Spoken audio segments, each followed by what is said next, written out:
Soul Hackers 2 is a game that really, it makes you think. And that, of course, is a reference to the Daria episode where a football player dies, and everyone just keeps telling her that it makes you think, because they associate with her, they associate Daria with being depressed, and I'm sort of alluding to the fact that Soul Hackers 2 kind of flopped, it died. Had to explain the joke, so you could tell that I'm really good at what I do. But beyond that, I'm thinking about how bad the game is, and now I'm gonna be honest with you. I did not finish it because it was on Game Pass, and I played it for I think like 3 hours. I mean, I got to like the Soul Matrix and stuff, and I've seen like footage of it from from challenge runs that I've watched, and it really makes you think. Damn, this game is cheap. Like they, oh my god. Okay, I'll just go with it. Like first things first. The game, the game's world, and this is more abstract, I guess, than like just tangible things that uh, you know, go into making a game like high budget. But the game's world is something that I did not understand. Um, you okay? So it's a SMT game, and in those games, demon fusion is just it's the thing. You fuse demons. You don't get it too attached to them. You don't name them. So in this world, technology has advanced far enough for people to be able to use that to summon demons. And use them to fight and stuff. But why? Like, I what like if everyone can see the demon, what exactly is like the real advantage to having a demon with you than like a gun, because that seems to get the job done just fine. Um, but if you just establish that, oh yeah, there's no guns in this world, that would have been fine. But there are guns, so why are we wasting time, having like gangs who fight with demons and stuff? Like, don't get me, like it's a cool idea, but you kind of what what? So the world already has me, confused. And I just don't get it. And maybe it's been a while since I played it, of course, but I still don't understand like the setup for this game. It doesn't make any sense to me. Again, if you just said no guns exist, it would have made sense, but that is not what happened. Soul Hackers 2 is just a setting that they just drop you into. Also, like the title, Soul Hackers 2, it Soul Hackers is kind of a corny name. I'm gonna be honest with you. Like it reminds me of like cyber chase or something like that. Um, and then I think calling the game Soul Hackers 2 is just a fucking just like bad decision, dude. Like no one played the original Soul Hackers, so why would you call your new game Soul Hackers 2, which is not directly related to the previous entry? You could have just called it Soul Hackers, um, uh, race for the what are those fucking thing called? I forgot. Covenant Soul Hackers Covenant Clash or something like that. I don't know. It just would have been a cooler title than Soul Hackers 2. And I'm thinking like, additionally, the music in the game, I don't remember any of it. Um, and I never like went to look up some music for it because like I just started playing SMT5 like today. Vengeance, of course. And before that, I listened to a few songs, like the Shiva battle theme. Love that. Can't wait to hear that in game. Um, but Soul Hackers 2 has a lot of stuff that just happens. Like the music just is just blaring, and then the characters are constantly speaking over it. I don't really get a chance to appreciate it, and it's just not good. Like I know, like I'm not a music guy, but like when I hear, like I know what a Persona song sounds like. If it's jazz, that means it's sounds like Persona, basically. But yeah, I'm sorry, but like let's take SMT5. SMT 5's music. From what I seem to know, it has synths and like the chanting and just the guitar. And those three things. That's like the melody of it, and they all come together to make a unique, strong sound that sounds kind of a little otherworldly and future and like but like modern, and it's good. Love it. Soul Hackers has a lot of. I remember it being like a lot of electronic stuff. Again with a guitar, and it's not like Sonic Forces, which I sounded good. I think it's like what people who don't like Sonic Forces think Sonic Forces music sound like. I don't know if that's a helpful way to describe the music, but if you listen to both of those games, you know exactly what I'm talking about. So beyond the music, the menus. This game has a lot of menus, all menus, because like the shop, you don't walk into the store.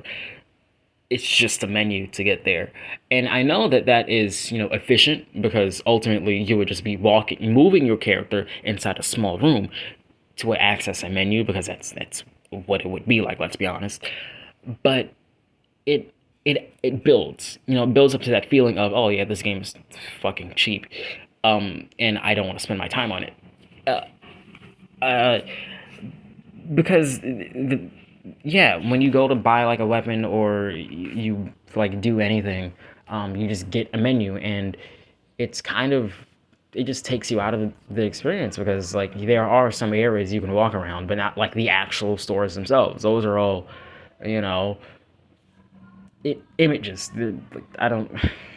It's disappointing. Like yeah, and I said before that you can walk around the city but not inside the store, and I get that. Like I don't know, you don't. It doesn't immerse me, is what I'm saying. Like I don't feel like I'm in tune with the world. I'm not like getting down into business because there are elements of like, oh, like okay, we're doing something. We got a big budget here, but then you also you give me a sense of whiplash with this 2D ass image of some crazy character who has like no impact on the story outside of just being there to upgrade you, and that is boring. Uh, so um so addition to so in addition to that, the game's environments are samey. uh so the Soul Matrix is where you do a lot of grinding, and is where you fight you fight demons in there, and you learn about the characters eventually after you like beat a boss or something. Your party members, it's a pretty novel idea, though I have not played much of the game and don't really know the story that well, I cannot comment on it. However, the story seems to be about chasing MacGuffin, so whatever. Um,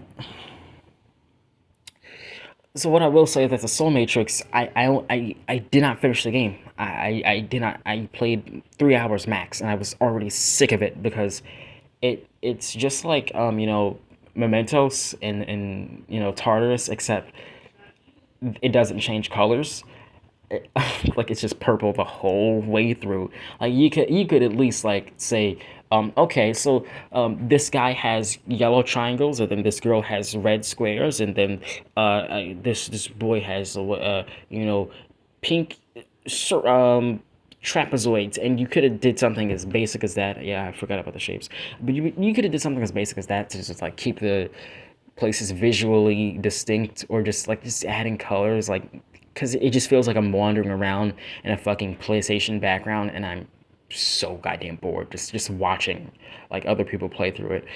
Um, so again, there's just that element of just feeling and looking cheap, which I don't think changing the color of it could have taken that long. Um, was the game rushed? I mean, like, pick a struggle. You're either going to be cheap, or you're going to like be rushed. I don't know. Doing both, it just means that you're going to end up with, well, Soul Hackers too. Um, and this, damn. Okay, so the environments outside of that, the real world of the game are, it's very urban, which is something that I do like, but it also just feels cheap and empty because there's no graffiti, and it's something that seems so small, but builds in such a way to make the world feel completely fucking lifeless. You see, every big budget, not even big budget, just every open world game you could think of that takes place in a modern game, like Watch Dogs and Grand Theft Auto, Infamous, Sunset Overdrive. They all have all the ones I played pretty much. They all have graffiti in them, and hell, Spider-Man has it. And the point of that is just to make the world feel alive. It's to give the city personality, even though like in most cases the city is just an obstacle in your way. It's a course you run through. But when you have the graffiti there, it makes it feel like, oh damn, people. It gives the impression that people live here, and it gives you some flavor. It helps you remember the game. But Soul Hackers 2 does not do that.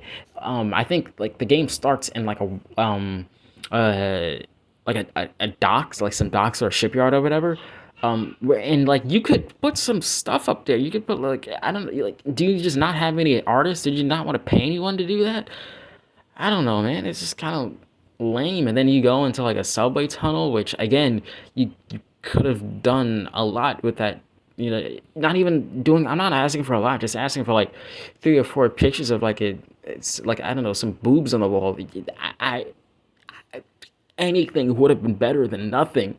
And it's just, and that one thing, the lack of graffiti, and I might be completely wrong about this, but it's just this one thing is what inspired me to go on this little rant, because damn, they really did not try with this game.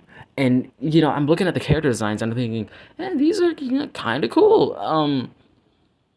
Only one, only one. I hate when games, especially RPGs, only let you use one outfit. Um, and this is definitely because like the two RPGs that I played, like to like get into the genre, were Pokemon Shield and Xenoblade Chronicles. Both of which had a pretty good customization in my opinion. Um, I mean, of course, it's not great. I mean, you can't really change like your body type and stuff, but it was enough. This Soul Hackers 2 does not have it. And I know that the designs themselves are detailed, and as I said before, the game is cheap, so they didn't have the resources to add multiple outfits. But I just don't know, man. When the game feels cheap, I don't want to spend my effort on it. And I looked it up just now. It's like $20, and I'll probably get it. Like, no, I won't get it. What am I talking about? I'm playing SMT5, and then after Metaphor comes out in a few months, I don't want to get all burned out on it. No, I don't want to play fucking Soul Hackers. Who wants to play Soul Hackers? I mean, like, it came out in between what, like Persona 5 Royal and Reload, and I guess Tactica. I don't know. So like, if you wanted to play your demon game, you got your fill of demon game. You had things to play, and of course, like if you were really like getting into demon game, you could have played like SMT4 on an emulator. Like Soul Hackers 2 is just truly one of the most things of all time, and I know this game has fans because everything has fans. But I mean, I'm happy for you. That's all I I hope I could be as positive as you one day.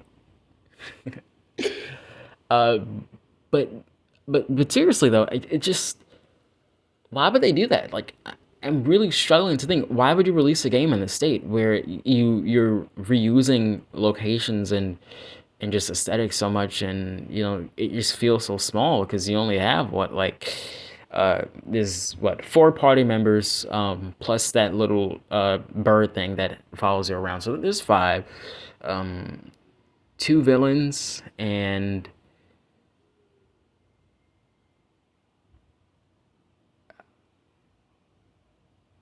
uh Oh, the girlfriend and the guy that was like friends with Arrow, and yeah, not a lot of characters in this RPG. So yeah. So basically, what I'm saying is that if you really like to get invested in a game with like a lot of characters and big story, this Soul Hackers 2 would not be the game for you. And if you like just getting immersed in a new world, Soul Hackers 2 is not the game for you. If you like exploration, Soul Hackers 2 is not the game for you. Um, but if you just like anime and you like demon gameplay, you know you will like Soul Hackers too. Basically, this is like the worst review ever. I just shit on the game for like shit on a game I never played for like fucking 15 minutes. It's just sorry, I guess.